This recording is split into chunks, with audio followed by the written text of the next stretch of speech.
City India news Telugu, ఇది చీకటి వెలుగు. Welcome to city India news. Telangana కురుస్తున్న వర్షాలకు ప్రధాన పట్టణాలన్నీ నీట మునుగుతున్నాయి. రాష్ట్ర వ్యాప్తంగా కూడా ప్రస్తుతం వర్షాలు విస్తారంగా కురుస్తున్నాయి. ఇప్పటికే వరంగల్, కరీంనగర్, సిరిసిల్ల, నిజామాబాద్ లాంటి కీలక పట్టణాల్లోని కాలనీలు మొత్తం వరదల్లోనే కొట్టుమిట్టాడుతున్నాయి. ఇలాంటి పరిస్థితుల వల్ల లోతట్టు ప్రాంతాల్లో నివాసం ఉండే వారంతా కూడా నానా ఇబ్బందులు ఎదుర్కొంటున్నారు. అయితే కరీంనగర్ టౌన్ కూడా నీళ్లలో మునిగిపోవడంతో మంత్రి గంగుల కమలాకర్ కొన్ని కాలనీల్లో తిరిగి చర్యలు చేపట్టేందుకు ఆర్డర్లు వేశారు. అయితే ఈయన వరదలపై చేసిన కామెంట్లు ఇప్పుడు చర్చనీయాంశంగా మారాయి. ఇంకా చెప్పాలంటే పబ్లిక్ ఫైర్ అయ్యే విధంగా ఉంటున్నాయి. అయితే ఆయన మాత్రం తెలంగాణలో రాష్ట్రంలో వరదలు రావడానికి సీఎం కేసీఆర్ పరిపాలనే కారణమని అన్నారు. ఆయన సీఎం అయిన తర్వాత భూగర్భ జలాలని నిండుగా ఉన్నాయని, కాబట్టి చినుకు పడ్డా కూడా అది వరదలకు దారితీస్తుందని చెబుతున్నారు. తెలంగాణలో ఇందువల్లనే వరదలు వస్తున్నాయన్నారు. ఇక కేసీఆర్ నిర్మించిన కాళేశ్వరం ప్రాజెక్టు వల్ల తెలంగాణలోని అన్ని ప్రాజెక్టులు, కుంటలు, చెరువులు నిండు కుంటల్లా నిండిపోయాయని, అందుకే వాగులు వంకలు పారుతున్నాయన్నారు. ఇక ఇలా చెరువులు, కుంటలు నిండిపోవడం వల్ల వరద నీరు అందులోకి వెళ్లకుండా ఇలా కాలనీలోకి వస్తున్నాయని చెప్పారు. అయితే ఆయన వ్యాఖ్యలపై నెటిజన్లు మాత్రం భగ్గుమంటున్నారు.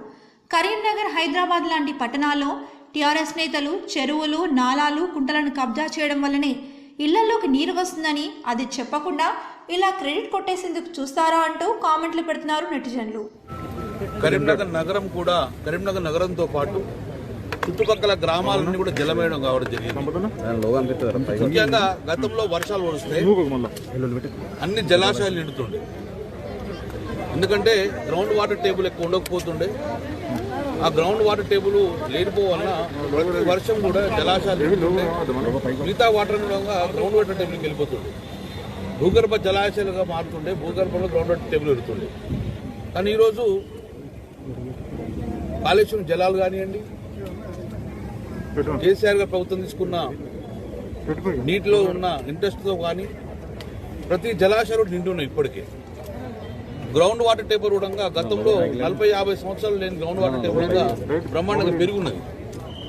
కాబట్టి ఇప్పుడు వచ్చే ప్రతి వర్షం చుక్క కూడా వరదగా మారుతుంది. ఎంత వర్షం వస్తే అంతా గతంలో పరకలేటుతుండే, భూమిలో నీళ్ళు వెళ్ళిపోతుండే. కానీ వచ్చే ప్రతి చుక్క కూడా వరదగా మారుతుంది. తద్వారా ఈరోజు కరీంనగర్ నగరంలో కానీ, కరీంనగర్ రూరల్లో కానీ ఉన్న ఆల్మోస్ట్ ఆల్ అన్ని ట్యాంకులు ఫుల్ అయి ఉన్నాయి. గతంలోనే మానేర్ రిజర్వాయర్ కూడా ఫుల్ అయిపోయి ఆల్మోస్ట్ ఆల్ గత వారం రోజులుగా గేట్స్ ఓపెన్ చేయగలుగుతుంది. మానేరులో పడే ఒక బొట్టు కూడా వరదగా మారుతుంది. అందుకే కరీంనగర్ నగరం మొత్తం కూడా చుట్టుప్రాంతాలన్నీ కూడా జలాశయాలుగా మారుతుంది.